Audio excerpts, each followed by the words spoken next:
Madhya Pradesh high court की ग्वालियर खंडपीठ ने अशोकनगर के भाजपा विधायक जजपाल सिंह जज्जी के हॉस्पिटलाइज होने और 15 दिन तक अपने बयान दर्ज कराने में असमर्थता जताने वाले आवेदन पर नाराजगी जताई है।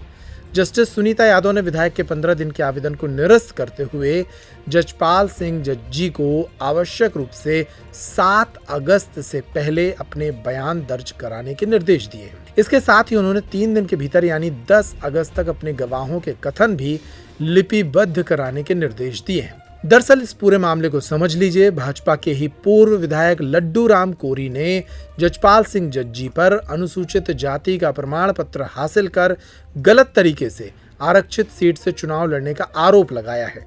जज्जी के निर्वाचन को शून्य घोषित करने के लिए उन्होंने हाई कोर्ट में एक इलेक्शन पिटीशन दायर की है, जिसमें उन्होंने जज्जी के जाति प्रमाण पत्र को चुनौती दी है। इस पर आवेदक के पक्ष के कथन पूरे हो चुके हैं, अब अनावेदक के कथन होने हैं। इस बीच विधायक जज्जी ने बीमारी का बहाना बनाते हुए कोर्ट से रिलीफ की मांग कर दी।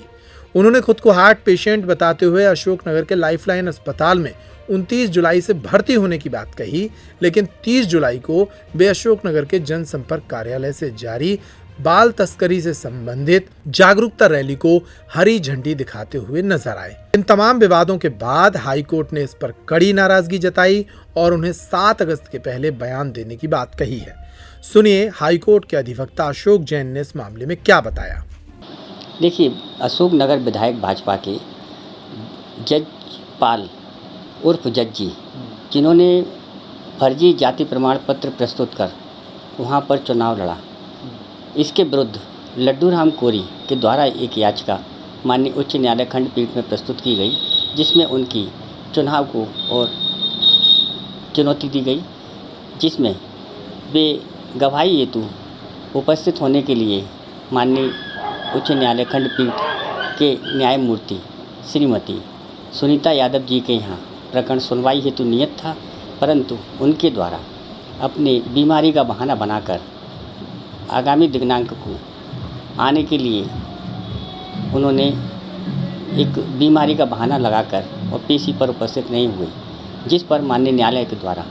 नाराज़गी व्यक्त की और अनिवार्य रूप से 7 अगस्त 2023 को जज्जी पाल एवं उनके गवाहों को साक्ष्य हेतु उपस्थित होने के लिए निर्देशित किया गया है और ये भी कहा गया है कि वे अपने समस्त गवाहों को साथ में लेकर आएँ, जिससे कि विचाराधीन याचिका पर सुनवाई के हेतु साक्ष्य एकत्रित की जाए। जजपाल सिंह जज्जी ने अपने आवेदन में 15 दिन का समय मांगा, उस पर भी कोई उक्त याचिका में जजपाल उर्फ जज्जी के द्वारा ये कहा गया कि मैं बीमार हूँ, मुझे 15 दिन का समय दिया जाए, परंतु न्यायालय ने इसे अस्वीकार कर दिया और उसी प्रकार ये चुनाव अपने किसी भी शासकीय कार्यक्रम में उपस्थित हुए, जिसके संबंध में एक तो कहा गया कि वे उस कार्यक्रम में उपस्थित नहीं हुए और दूसरी ओर ये कहा गया कि वे उपस्थित हुए। इस प्रकार सरकार की ही उनकी सरकार है, उन्हीं के द्वारा अपने नेता को बचाने के लिए ये विभिन्न प्रकार की 2 कंट्राडिक्टरी सूचनाएं जारी की हैं, जो ये बताती हैं कि ये अपने जो साक्ष्य एकत्रित करने की कोशिश कर रहे हैं उसे बनावटी और उसको पढ़ा करके प्रस्तुत करने की एक विधि है। कोर्ट की नाराज़गी ये रही कि ये साक्ष्य देने के लिए नहीं आ रहे और माननीय न्यायालय के आदेश का उल्लंघन किया है, क्योंकि ये पद पर रहना चाहते हैं और इसी प्रकार ये समय को गुजार रहे हैं। अब चुनाव निकट है तो ये चाहते हैं कि किसी प्रकार हमारे खिलाफ कोई आदेश ना हो जाए, इसलिए चुनाव के रहते तक वे अपने पद पर रहना चाहते हैं। इस कारण ये याचिका में विलम्ब करना चाहते हैं और इनका उद्देश्य भी